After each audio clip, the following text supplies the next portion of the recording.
The Walking Dead is a huge monolith in pop culture, and has been for the past decade. From being referenced in TV shows, Catch up on some Walking Dead. Okay. Have you seen the one where Lori dies?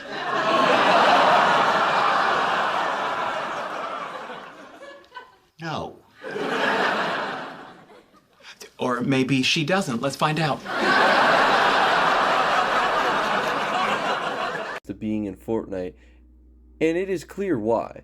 The Walking Dead started originally as a comic series back in 2003 and concluded in 2019. It wasn't until 2010 we actually got the AMC series based off the comics, and thanks to that series, we got video games and the newer spin-offs at least. But there is one thing I can never understand, and that's the fact that The Walking Dead seems to hardly be watched like it used to. You see, the series grew quickly and was such an instant success that to this day is still AMC's biggest cash cow and seems to be going nowhere close to the end. Despite that, you have people who have zero clue that the main series ended recently and are surprised it was still going. In this series, I will be looking at the main show and will be pinpointing the show's fall from grace and if it ever got back up near the end of its run. This is The Walking Dead Retrospective. All I am anymore is a man looking for his wife and son. Anybody gets in the way of that's gonna lose. Is this what it's come to? We kill someone because we can't decide what else to do with him. You saved him. And now look at us. He's been tortured. He's gonna be executed. How are we any better than those people that we're so afraid of?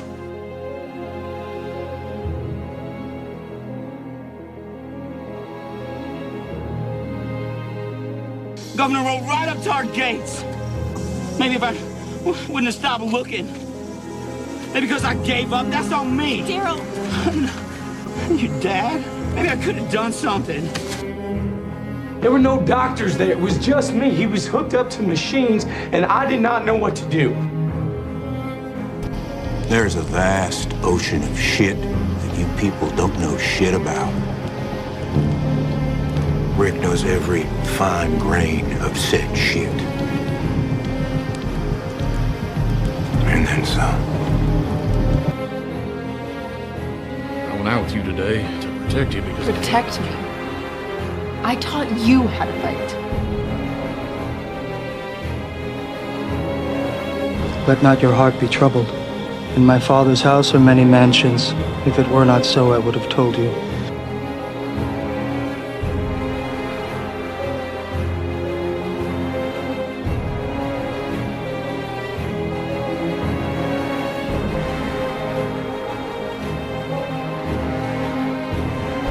Grateful.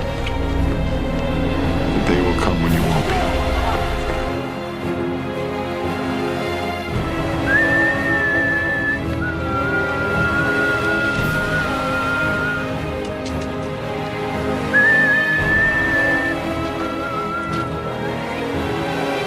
A fragile glass standing on a wire, high above the asphalt, as we pray for not one drop of rain under an overcast sky. And yet I smile.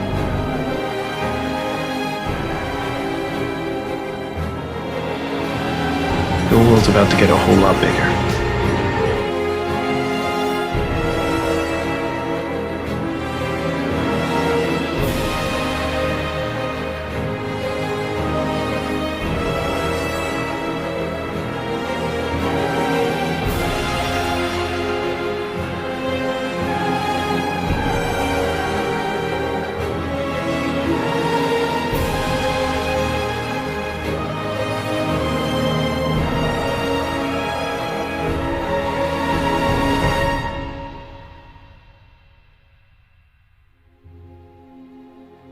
What happened, Rick? I thought you weren't the good guy anymore. Ain't that what you said?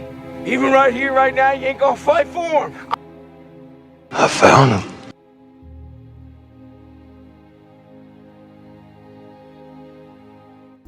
The series starts with the most iconic scene from the series, where we instantly get sent into this strange world as we follow a sheriff who sees what appears to be a little girl lost, and he calls out for her to only find out when she turns around that she is not what she once was, a shallow husk of her former self. The sheriff brings this gun up to then shoot her in the head. Now, what's interesting here is they don't make this a slow and emotional scene because he shoots her pretty quick. And this right here is perfect writing. There is barely any words here because there doesn't need to be. It just lets the viewer sink it all in instead of holding your hand, as most series do nowadays. We now get a completely different vibe after the intro, where it seems to be set before the world changes, and the two men in the police car, Rick Grimes and Shane Walsh, discuss their love lives, with Shane making a remark towards women that might not age well. Never met a woman who knew how to turn off a light. Man's lucky the world ended, or else Twitter would eat him alive. Worse than the walkers. Everything here seems lighthearted enough until Rick expresses his concern with his marriage, talking about something his wife Lori said right in front of their kid, Carl. We quickly have this conversation interrupted by the intercom reporting a police chase, and the two rush to the scene. Later, they all are in position, and the car is stopped by the spikes they left down, and the vehicle flips off the road, and the two in the vehicle come out shooting. Rick tries to take them out, but he gets shot. Luckily, he wasn't injured thanks to his vest, and when the criminals are taken out, Shane comes to check on him. And Rick tells Shane to say absolutely nothing to his wife about any of this, just not to worry her. And as he says that, a third man comes out and shoots Rick and knocks him down. Now, the acting here is perfect, and I can't describe this with words, so I think I'll just let you react to this scene. No. He's hurt! Leon! You get that ambulance down here, you tell him there's an officer down, you do it now! Okay, shh. Hey, you look at me, you stay with me, you hear me? Shh, okay. I'm right here, Rick, you stay with me, you hear me? Shh, that's it, you hear me? Shh, okay. I'm right here, Rick, you stay with me, you hear me? Shh, that's it. I'm right here.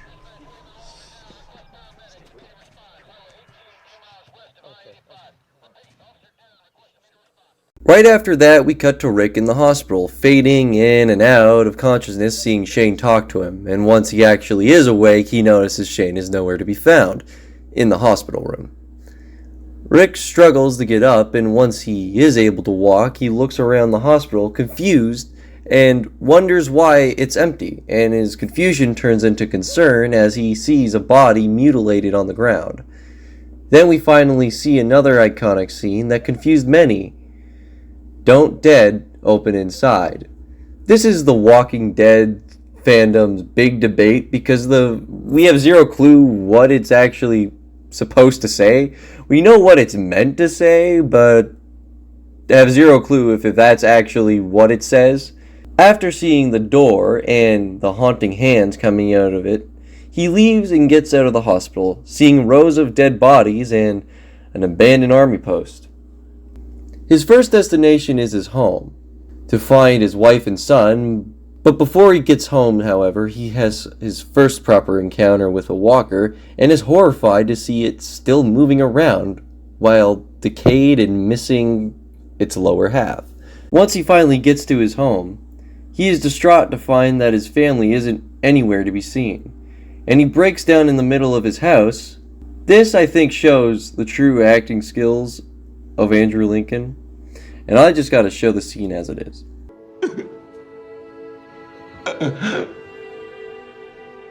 Laurie! Go!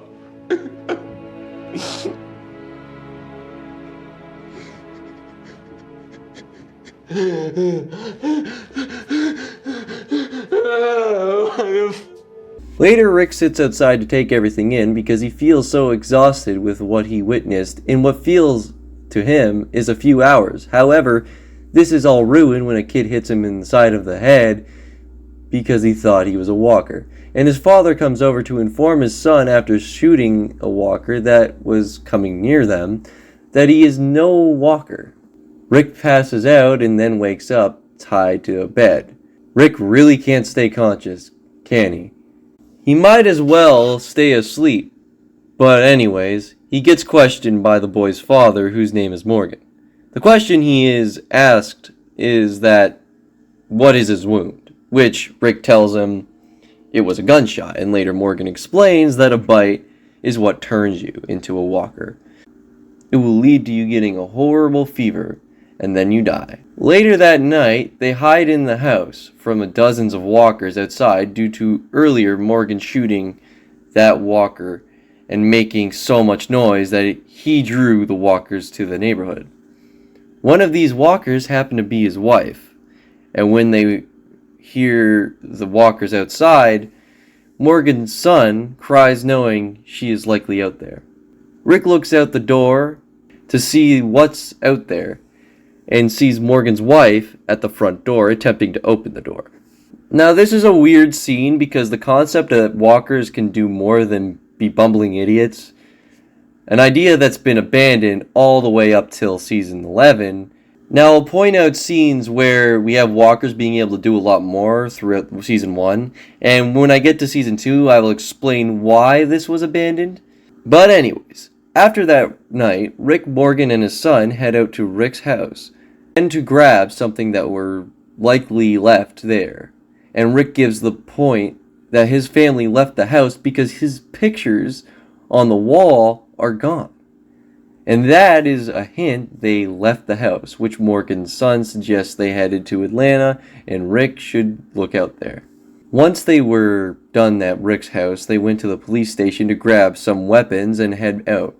Before they head out, Rick sees one of his older co-workers as a walker and Rick shoots him. And Rick and Morgan part ways, but plan to keep in touch with their walkies.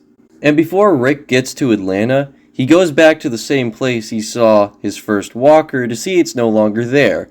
So he looks at a trail he sees on the grass and follows it to then kill that walker. Meanwhile, Morgan headed back to the place he's been staying to do some good old afternoon walker sniping.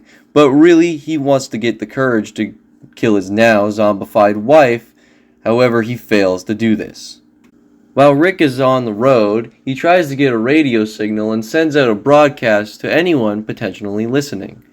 This broadcast is picked up by a settlement near Atlanta, and a woman there tries to get in contact, but fails because she can't seem to get through.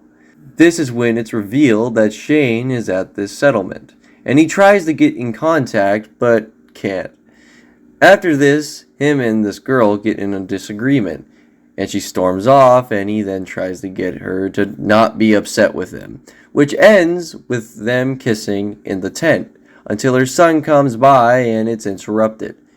We then get back to Rick, and it's revealed that the woman Shane kissed at the camp was his wife. It's important to note, we have never once seen his family at this point. And not only that, the entire scene we just witnessed, neither her or her son's name was mentioned.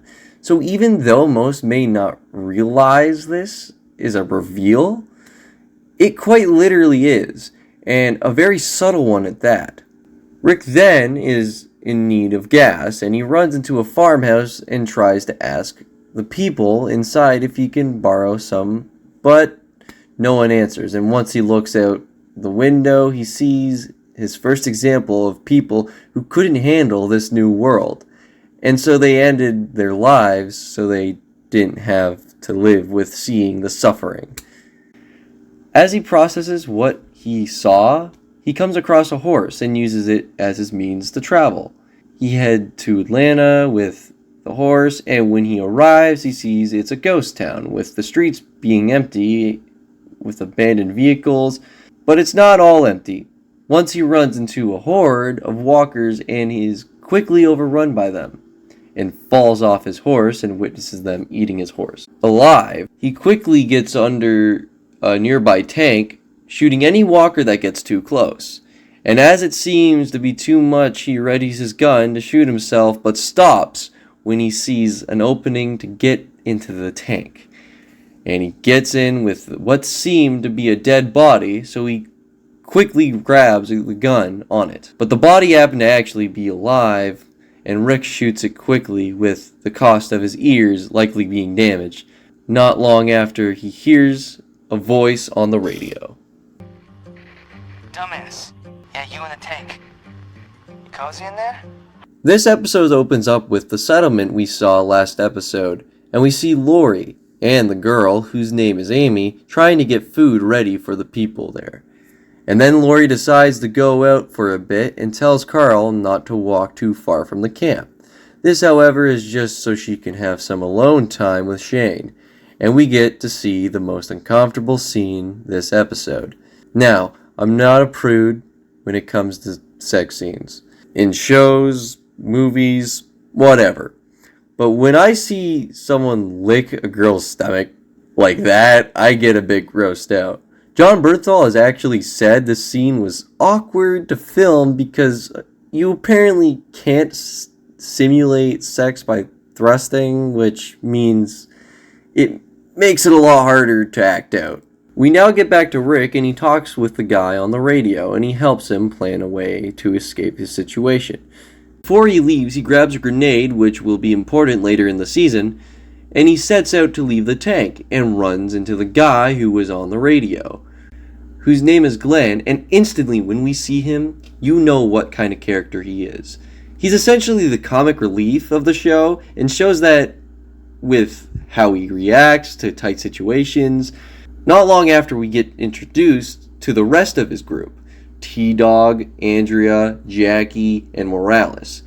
Andrea is mad at Rick for causing a commotion, and not long after that, gunshots are heard on the roof of the building, and we get introduced to their last member of the group, Merle Dixon, who seems not very keen on other races, going as far as to drop the gamer word on T-Dog, which leads to a huge fight, but ends ultimately once Rick handcuffs Merle to the roof, and as Rick explains to Merle, we don't have time for this fighting, he also drops the gamer word to prove a point. They leave Merle with T-Dog on the roof to go to the sewer entrance in the building and discuss plans to go down there.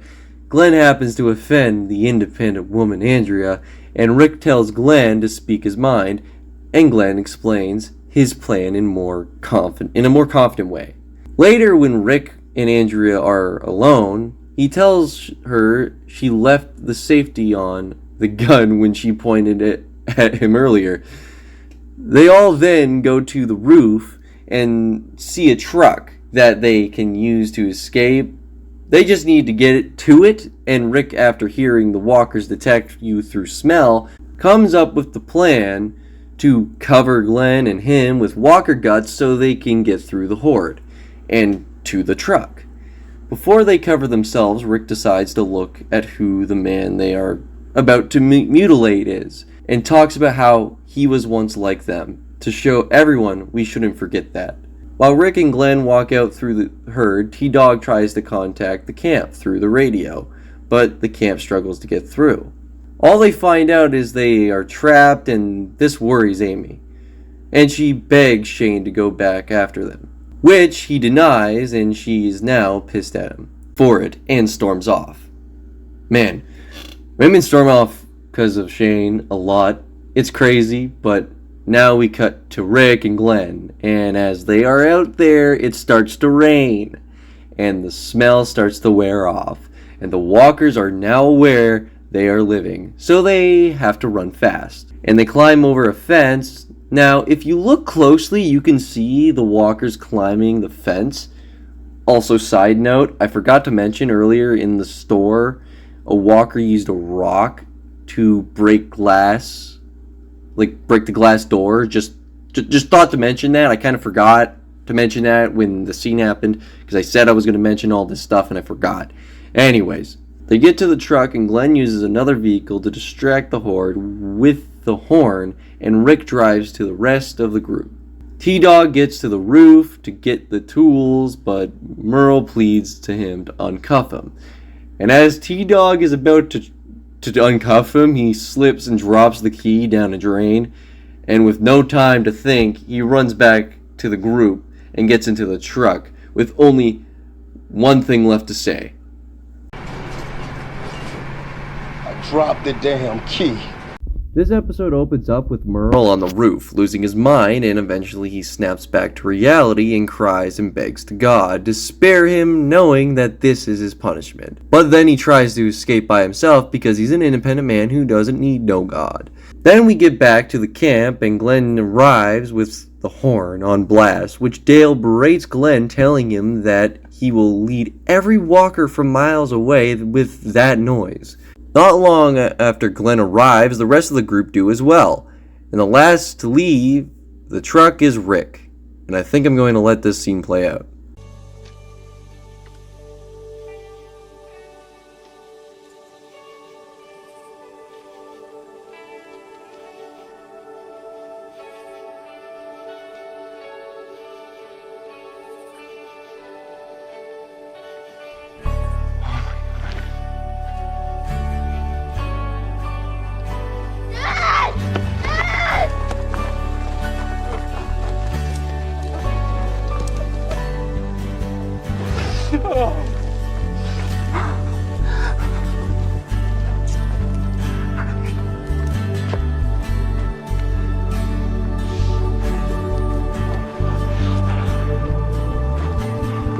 After Rick gets his reunion and Shane is shocked that Rick is alive, we cut to them at the campfire, with Rick sharing his story with the group and thanking Shane for taking care of his wife. He took care of his wife all right.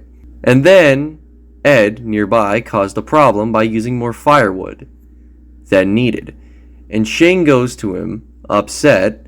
Now instantly here we see Ed is a problematic individual, and from the get-go you can see that the show is hinting to him being abusive, but once Shane confronts Ed, he tells Carol to pull the firewood out, and they move on from the situation.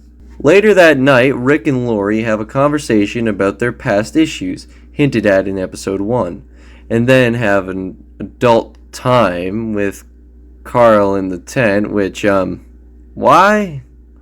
Like, ew? Like, no, you didn't, ew. The next morning, Rick tries to convince Lori that they should go back for Merle. This is quickly interrupted by children screaming because they saw Walker enjoying a nice, delightful meal. This is when we are quickly introduced to fan favorite character Daryl Dixon. You can tell here he is an outcast of the group, because mostly he is clearly used to survival. After they meet him, they have to explain to him that Merle was left at Atlanta, which he doesn't react well with, but eventually they gather a group to go out and get Merle. Rick asks Dale for his bolt cutters. This leads to them making a deal to also get his tools back. While Rick and his group head out to Atlanta, Shane and Carl are catching frogs, and the girls are cleaning clothes and discussing the things they miss. One of these things are... I miss my vibrator. Oh. As they are all laughing about this, Ed sees women having fun and says, "That ruins my masculinity," and gets upset with what they were doing. Meanwhile, Carl and Shane are finishing up, and Lori comes over to get Carl away and tells Shane to back off of her family, which this upsets Shane, understandably, because, I mean, let's be fair here. The entire situation was obviously a misunderstanding, but, you know, that doesn't matter in the end, does it? It has to be a whole commotion, and we can't talk anything out. Obviously, you're not going to talk about what you did while Rick was gone, but you at least explain what you told her, as in that he was dead, and explain you didn't. This seems like explanations you can have that they don't bother having because they don't care. Anyways, back with Rick's group, they have arrived and are heading into the building. to get Merle and to see if he's still there. As this happens, we get back to Ed to see he gets physical with Carol and slaps her. But little did he know, Shane was there to tell him in a very nice way that hitting women is bad. And we end off the episode with Rick's group getting on the roof of the building with Merle no longer there. And we get a very meme-worthy moment with Daryl.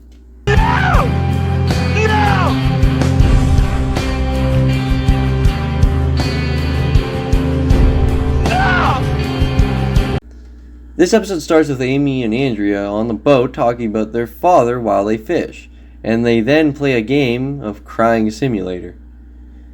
We then get back to Rick's group discussing what their next move is with finding Merle, and they search where he could be, finding walkers dead where they search, which they believe there was a struggle, but they haven't found in Merle.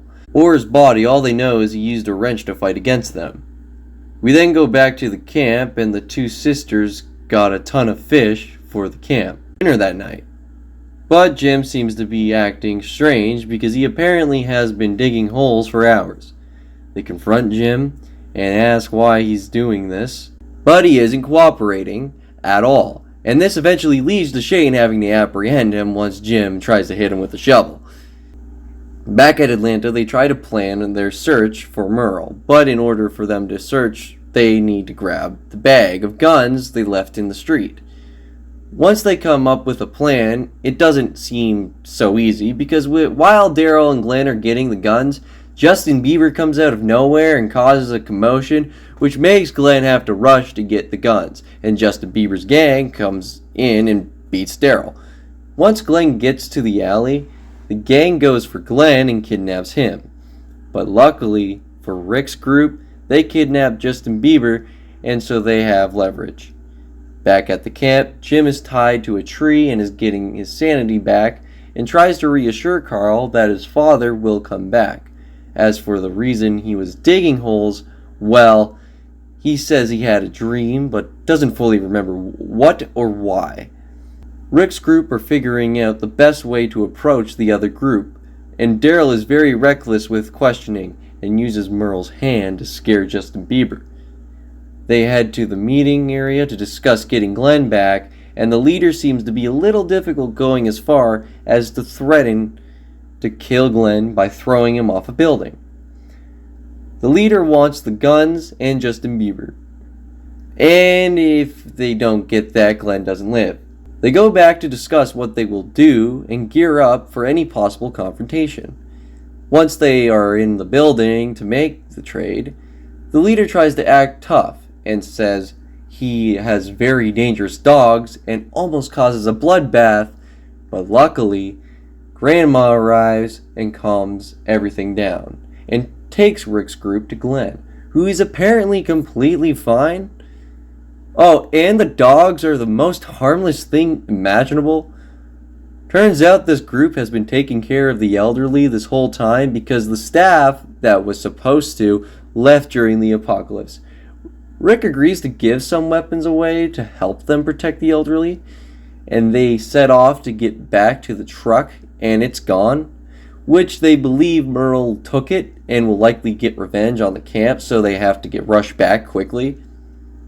At the camp, they are getting ready to have dinner, and we have a scene between Carol and Sophia that suggests he does more than abuse his family. They all at the campfire enjoy a meal, and Dale talks about his watch.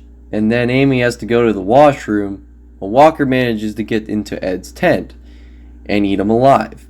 And Amy suffers the same fate, exiting the trailer, and the camp gets overrun, and they start fighting.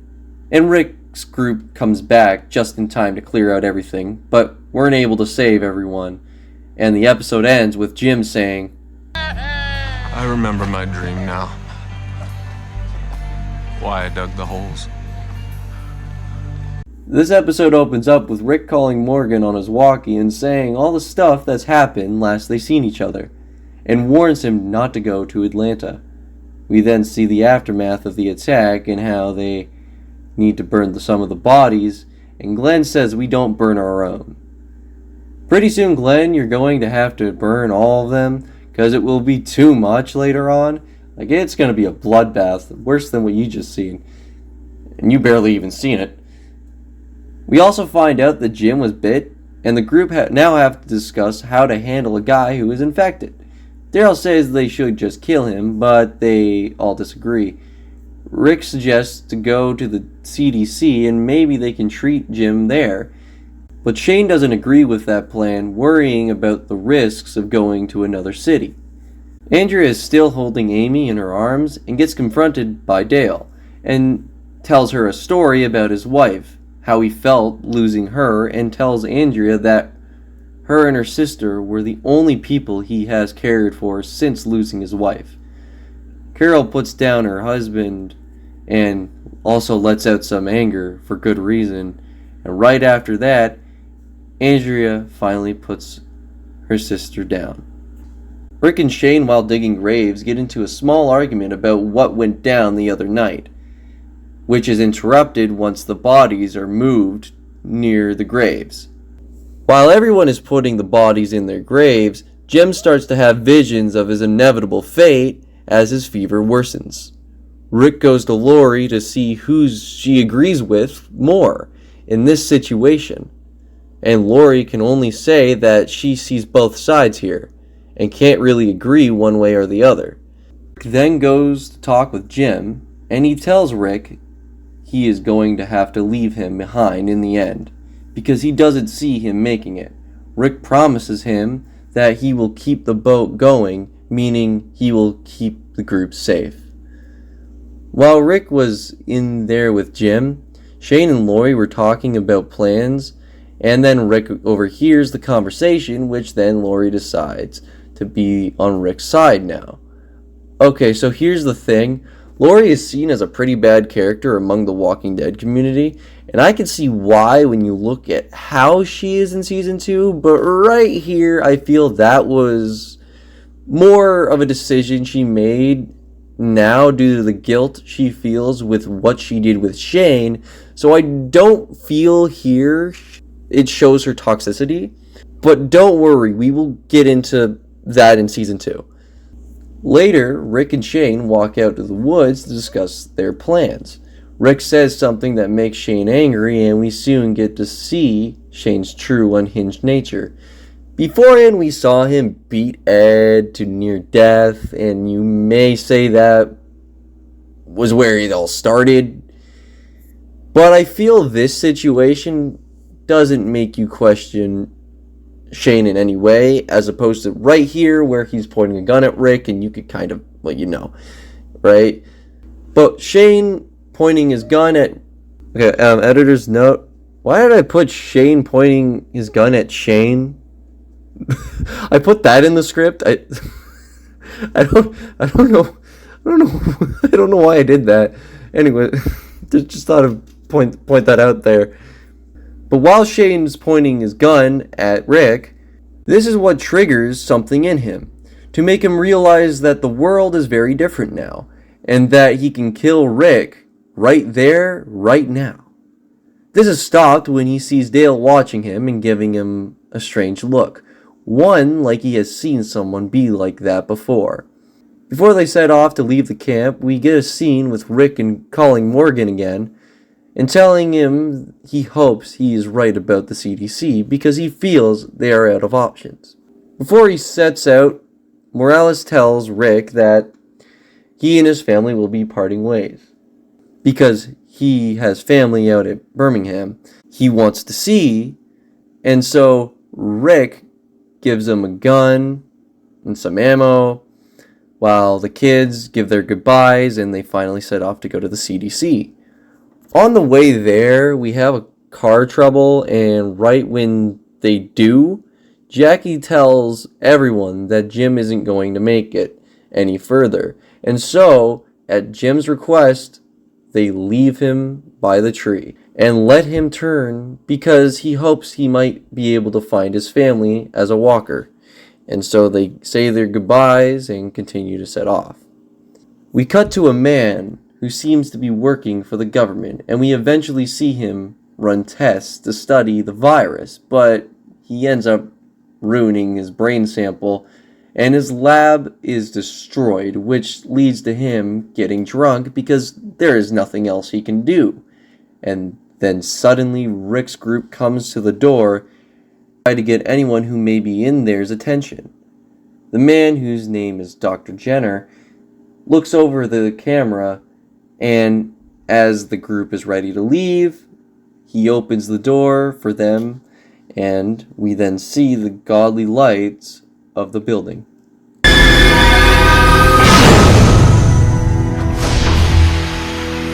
In this episode, we open up with a scene that seems to take place in the beginning of the chaos, where Shane is in the hospital Rick was in.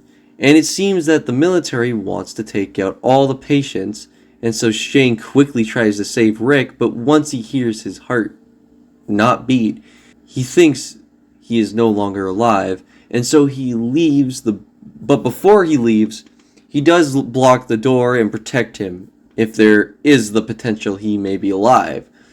We now get back to where we left off in the last episode, where the group gets inside the CDC and they talk with Dr. Jenner. And he says that everyone will need to be tested to find any infection, so they do just that. And as Andrea was getting her testing done, she almost fainted due to them hardly eating the past few days, and so Jenner lets them have a feast due to having food stored and likely not eaten much due to him being the only one in the building.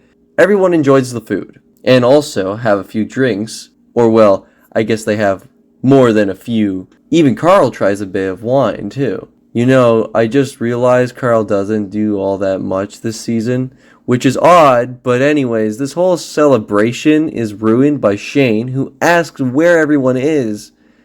And as Jenner said, they opted out. After this, they all take a nice shower after realizing that the water here is nice and hot. However, Shane and Andrea aren't enjoying it as much, with Shane getting shower water in his bottle. That's not going to be watered down. Dale finds Andrea throwing up in the bathroom and helps her feel better, and Rick goes to Jenner to thank him and to give him the idea of what it's like out there, and how hard it was. Meanwhile, Lori and Shane have some conflict, with Shane trying to tell her he thought Rick was dead, and he had to help her and Carl, but then attempts to commit a horrible act on her, which causes her to scratch his neck, and leaving her in tears. Later that night, when everyone is asleep, Rick finally heads to bed and comforts Lori from her tears, having no clue what really went down, just thinking she is letting out everything after what she's experienced.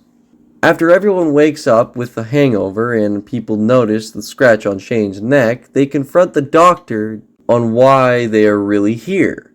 And so he takes them to the main room to show them how the virus really works, and shows how the brain shuts down and you die. But then the brainstem activates, again leaving you but a husk of what you used to be.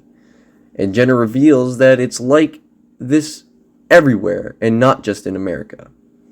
The entire time they were here, a timer was going down, and they feel alarmed when Jenner tells them the generators will run out of fuel. And so they go down to investigate, and while they go down, Lori notices the air conditioning shut off. Once the lights start going out, everyone rushes back to the main room, and Jenner says that the French held out the longest, and they felt they were close to a solution, but ultimately failed in the end. It's also revealed that the place will blow, and they need to get out before the clock goes down.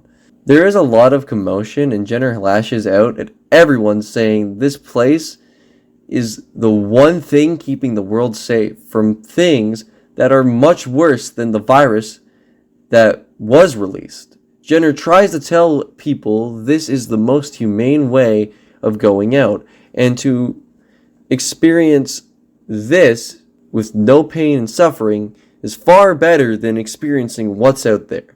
Jenner explains there is nothing out there, and that this is humanity's extinction event, and there is no hope left, and Rick believes they need to keep hope alive.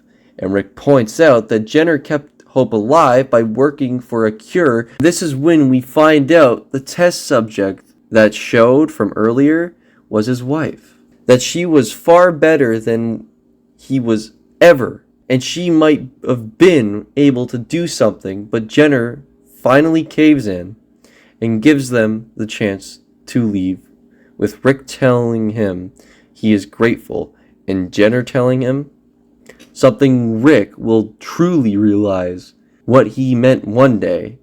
Jenner also tells Rick a secret in this moment that we will find out the next season. Andrea and Jackie decide to stay in the building to end everything, and this upsets Dale, and while he is convincing her to come with them, the rest of the group are trying to break the windows to escape, and eventually Carol pulls out the grenade Rick grabbed in episode 2, and they use it to break the windows, and they finally can escape.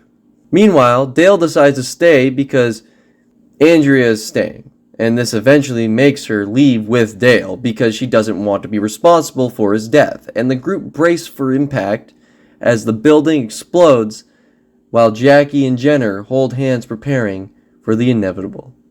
And the group drives away, and that concludes Season 1. Season 1 is a very different beast compared to the rest of the show, and a lot of that is due to Frank Darabont, who was the showrunner of Season 1. Getting booted by AMC because he was asking for a higher budget, and to this day is still a legal problem AMC is dealing with. But this does make me wonder how the show would have been if Frank still ran the show from the beginning to end, because this change in showrunners will later affect the quality of the show as a whole. This has been a retrospective of Season 1, and I hope everyone will look forward to when I look into the rest of the series, but until then, goodbye.